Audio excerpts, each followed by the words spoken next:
All right, good morning. Time for another edition of Cheap Heat. Yeah, I got a plastic lizard. All right. So as promised, I'm gonna do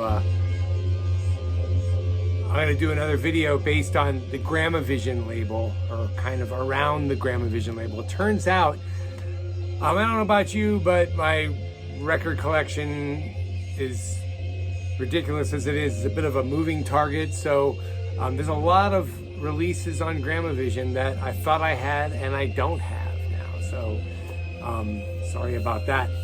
I'm gonna bring in some related releases on other labels by the same artists and try to fill in the gaps. But the Gramavision label is a really interesting label, one of the few labels that kept anyone with an appetite for really great, uncompromising music satisfied through the 80s, the horrible 80s, which actually I'm finding out there's some really good music from the 80s. I mean, not the pop music, but well, some of the pop music too. But you know, jazz was all on small labels and overseas labels, you know, like Soul Note, Black Saint.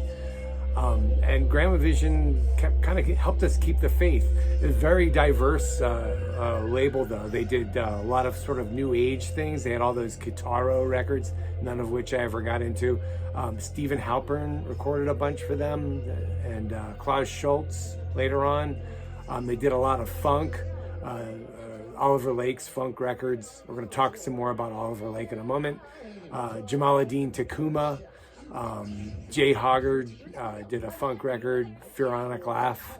We're going to talk about all those guys, not the funk stuff, but the more avant-garde jazz type stuff that they did for the label. So Terry Riley, Lou Harrison, I mean, the list goes on and on and on. They really, the Gramavision label was really an interesting label and a sort of a focal point for anybody who wanted something uncompromising to listen to.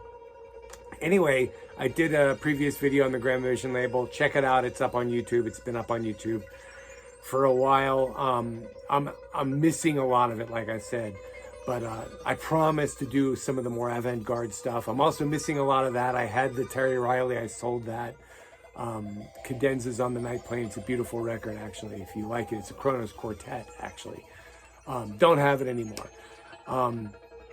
What are we listening to now? Yes, it's on the Gramavision label, and this is something that you know, it's hard to tell the prices. I call this Cheap Heat. I want to talk about records that you can find that are not expensive, but it's a moving target these days. It's a moving target. It's not it's not set in stone, any of these prices. So in a way, it's just trying to increase the awareness around things that aren't like record store day records or big label records like Impulse, Blue Note, whatever. And mostly jazz, progressive rock, fusion, that kind of thing. That's what this is all about. You know, if I liked punk rock more, I would do a video on punk rock, but I don't know much about it. That's somebody else's job. Anyway, what are we listening to now? It's this. And I'm not a big electronic music guy, but this record's great. Electronic art ensemble, excuse me. Inquietude, and this is as you might have been able to tell, a little bit noisier, a little bit more improvisational than your typical electronic music record. It's really, really good. I got this years ago at the Goodwill for $1. You might not be able to find it for $1 now, but it's not an expensive record, and it's a common record. None of the players on this I've heard of before or since, but it's a really interesting record, and it's sort of academic without being cold, as you'll see. And yeah, check it out. Electronic Art Ensemble, Inquietude, on the Gramavision label. So I'm going to mostly talk about 4 or 5 different artists who did sort of avant-garde jazz releases on the label. I've kind of cherry-picked what I'm going to talk about. Not all of the things I'm on the label qualify for my money as cheap heat, but these records do, and some of them aren't even on the label. My favorite artists on the label is probably Anthony Davis, who's a piano player and a professor at, I think, Yale University, and just an incredibly knowledgeable polymath. He's recorded in all kinds of, he's done operas, he's done classical music, he's done jazz, and he recorded some really interesting records for the Gramavision label, a couple of which I don't have. Middle Passage, solo piano. I'm not going to go for a solo piano record, sorry. He's also recorded a trio record, which I used to have, with Abdul Wadud and I can't remember who, and James Newton, called I've Known Rivers. That's a really beautiful trio, kind of chamber jazz record. The ones that I want to talk about, though, is, well, this one is just incredible, Episteme. It's influenced by gamelan music from Java and Bali, and it's a really interesting ensemble. It's very percussive. Mark Helias is a conductor on this, the bassist Mark Helias. And the personnel includes people like Abdul Wadud, Rick Rosie, Dwight Andrews, who turns up a lot on these records. He's a reed player. Jay Hoggard, who I'm going to talk about in a little bit. George Lewis, the great trombonist and writer from University of California, San Diego, I believe.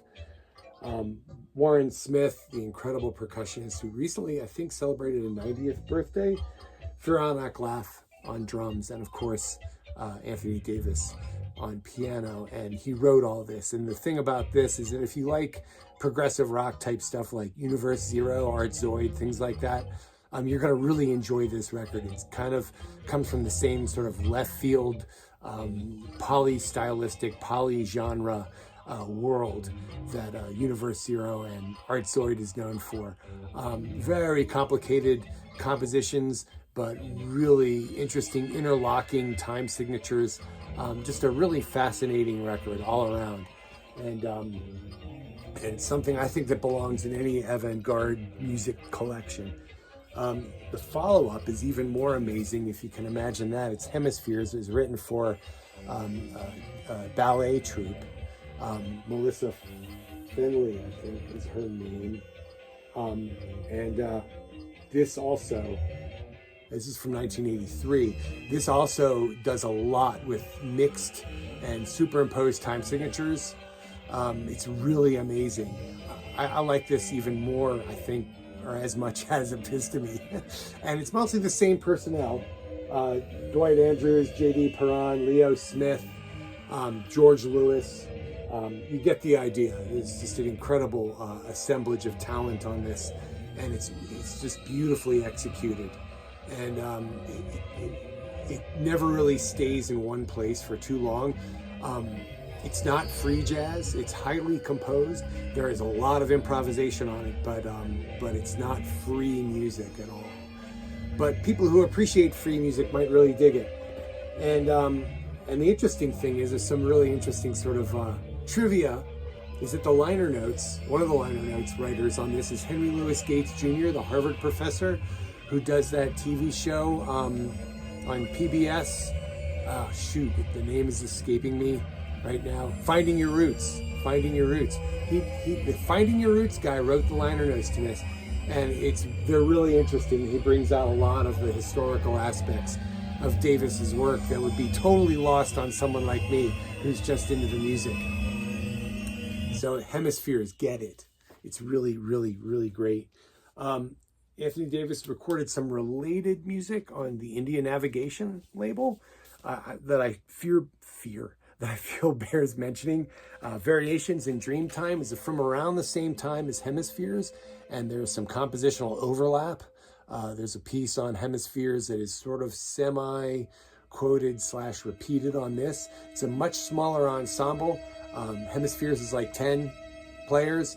This is Quintet, sextet for piano, trombone, George Lewis, cello, Abdul Wadud, J.D. Paran on reeds, Rick Rosie on bass, and Fiona Glaff on drums. All these guys are on the Gramavision records. This is very similar to Hemispheres, but it's a little bit more spare. It's a little bit more jazz-like, but it's really a great record, and it's cheap. It's cheap. It's called Variations in Dreamtime. And one of my favorite Anthony Davis records is also on the Indian Navigation label. And it's a favorite because it's got Ed Blackwell on it, the great, great drummer who played with Ornette Coleman and Don Cherry and many other wonderful artists.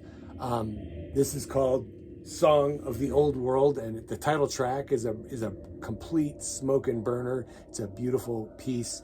And the personnel on this, Jay Hoggard, Ed Blackwell, Mark Helias, and Anthony Davis, it sort of refers to the modern jazz quartet, vibes, piano, bass, and drums, without really imitating it, but they sort of, they do some things that could almost be seen as a tribute or heard as a tribute to that great band. But this is a wonderful record. Again, a little bit more jazz oriented than some of Davis's other work, and not to be missed. And this is one of those records I can't believe it's still kind of inexpensive. You know, it might set you back 10, 15 bucks, but it's so good all the way through. And it's all original pieces, except for one piece, which was written by Mark Helias, who's a great, great bass player.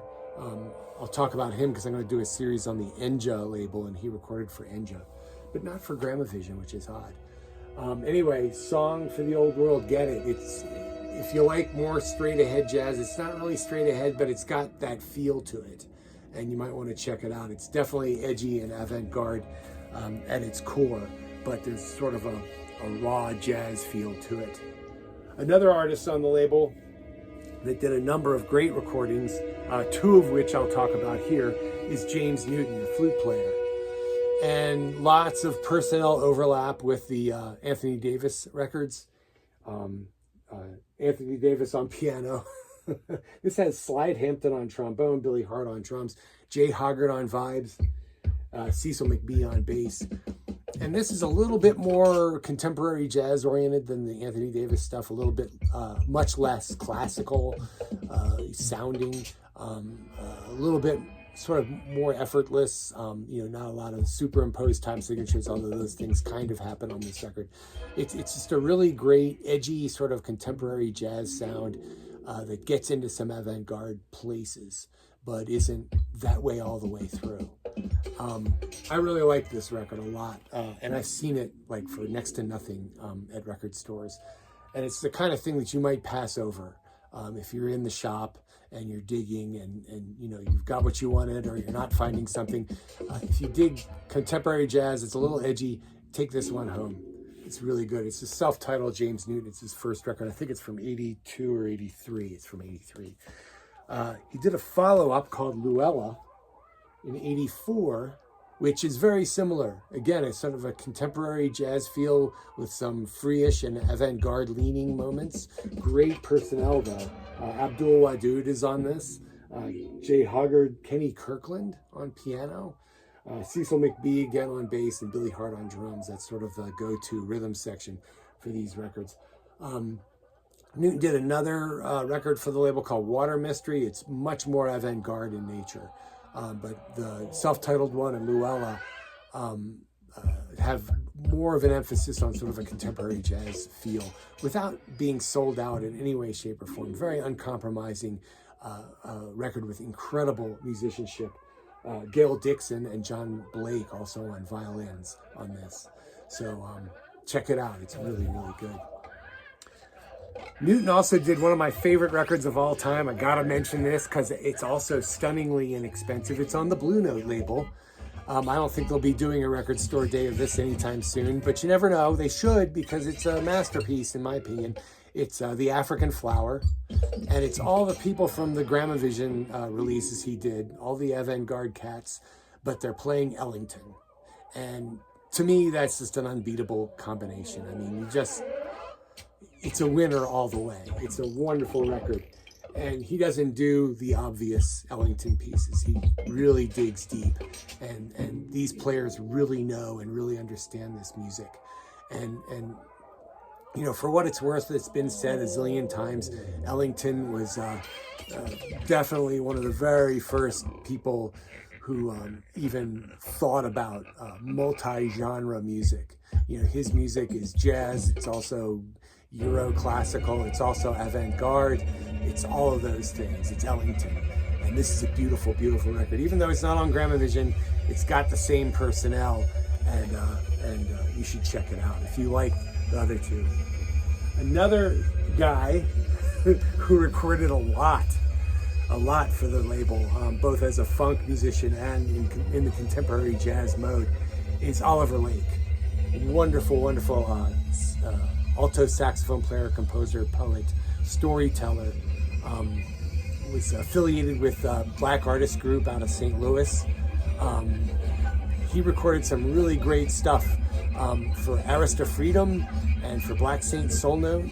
Those records were also inexpensive, and I'll be talking about those eventually because they are really great, and you see them everywhere, and you need to have them because they're so good.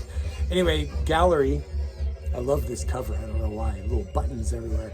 I think it was his first, second, or third. I don't know. It's sort of in the midst of all of his other releases for Gramavision, and it's got a great quintet. Oliver Lake, Pharaonic Laugh. He's on all these records.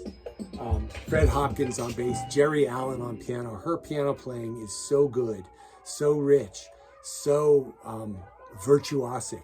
I don't think we've really fully come to terms with her loss. She passed away a few years ago, and just left a gaping hole in the community, I think.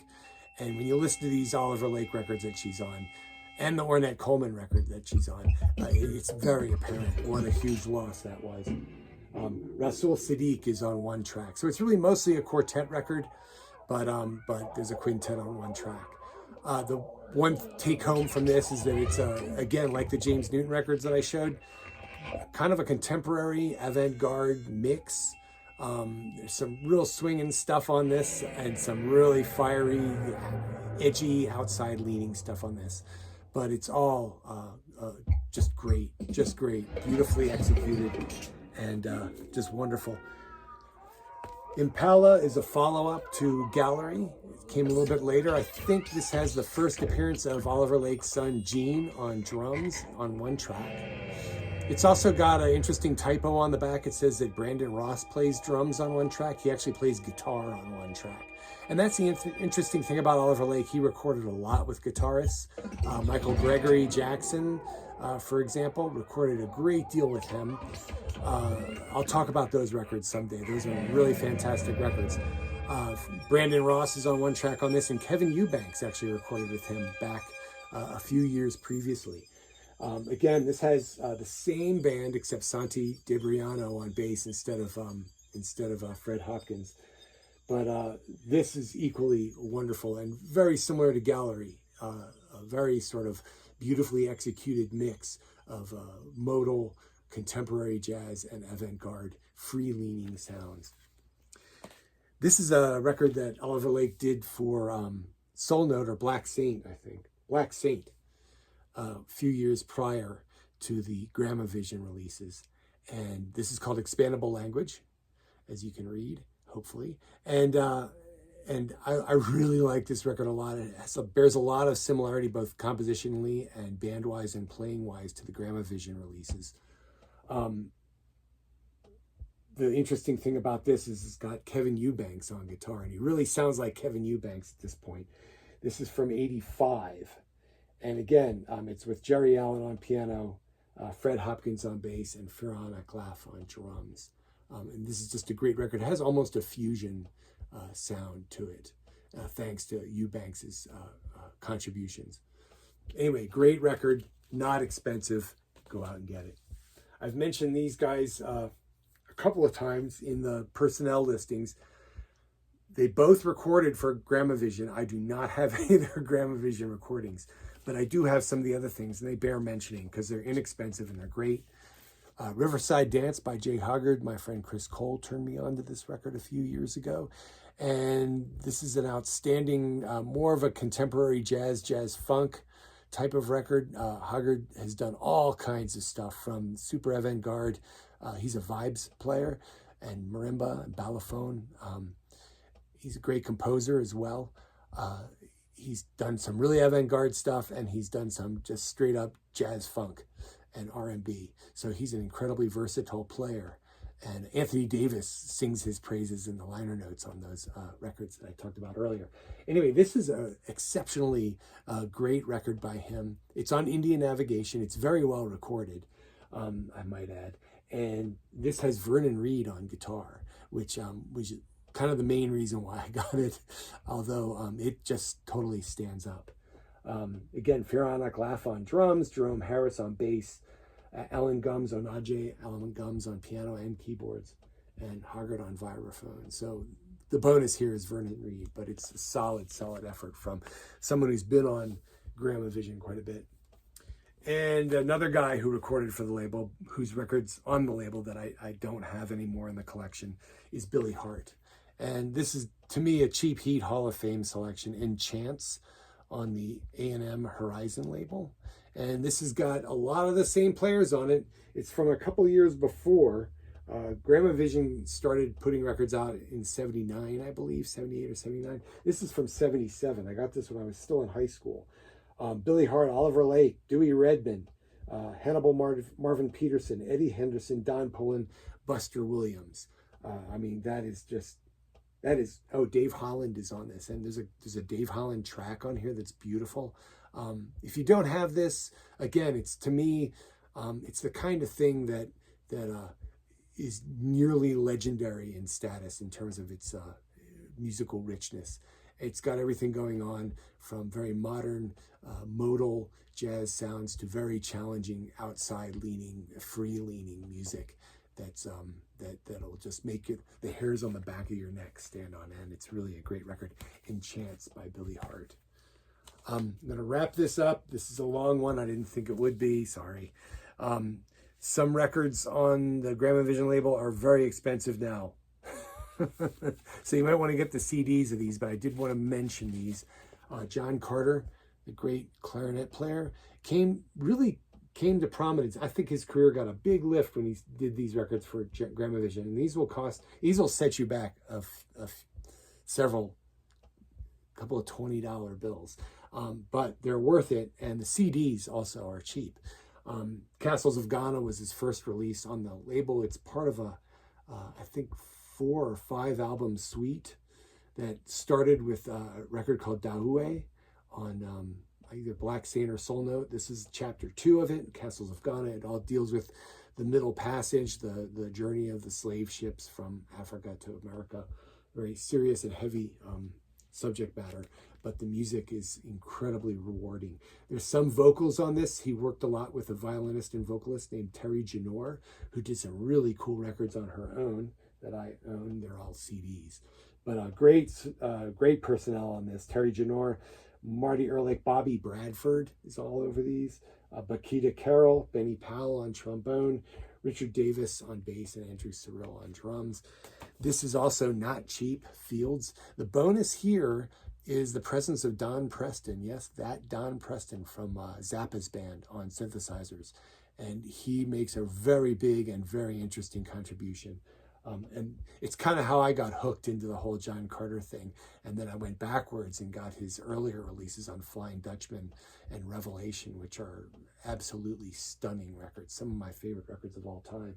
This has more or less the same band, just Fred Hopkins on bass instead of Richard Davis. And of course, Don Preston is added on something called keyboards, but it's cool sounding synthesizers. It's not lame 80s synthesizers.